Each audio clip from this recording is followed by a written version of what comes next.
What's up guys, RJ here. The Genshin Impact 2.4 livestream just came out. Here's a summary of everything they announced and the codes for 300 Primo Gems. So we're getting 2 double banners in one patch. The first set of double banners are Shenhe and Xiao, and Yunjin will be one of the 4 stars on those banners. Assuming they're gonna put the same 4 stars on both banners like they did with the recent Eula Albedo double banners. Shenhe uses a pole arm and is a cryo support. She buffs cryo and reduces cryo and physical resistance. Yunjin also uses a pole arm, she's Geo, and buffs normal attacks and is the opposite of Goro. Goro only buffs Geo. Yunjin buffs everyone and buffs even more if you have different elements on the team. But buffs are also based on defense, just like Goro. She also has a cool counter mechanic like Beidou. The second wave of double banners are Zhongli and Ganyu. RIP free-to-plays and low spenders. There's also a new 5-star polearm, the Calamity Queller. No info on it yet. MiHoYo will probably tweet more info about it a few days before 2.4 comes out. It's probably Shenhe's signature weapon. She's using it in the video in the livestream. Here's one of the Primo Gem codes from the livestream. We're getting 10 Acquaint Fates for free. There are also some new events and some returning events. Lantern Rite is back, and it's similar to last year's where we do stuff to earn currency to get the rewards. We're gonna make fireworks. There's a shadow shape game that looks like it was ripped right off of another game that I don't remember the name of. We're getting some of Ningguang's stuff back from when she destroyed the Jade Chamber to defeat Ozail a few story quests ago. There's also this really cool boss fight, which is probably unfortunately going away after the event. Rewards are still the usual Primo Gems, XP books, and Mora, and, just like last year, we get to pick which 4-star we want.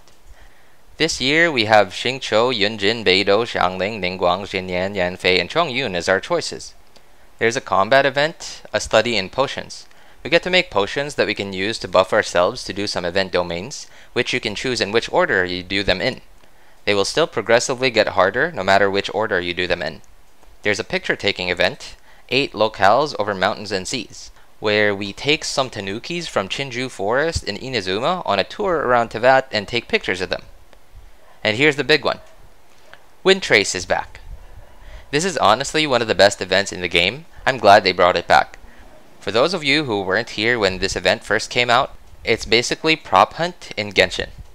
Here's another Primo Gem code from the livestream. We're getting new skins. A free one for Ningguang, and one you can buy for Keqing, which is going to be on sale in 2.4. There's a new region, Engkanomiya, which has a pretty cool mechanic where puzzles change depending on whether you turn the artificial sun on or off.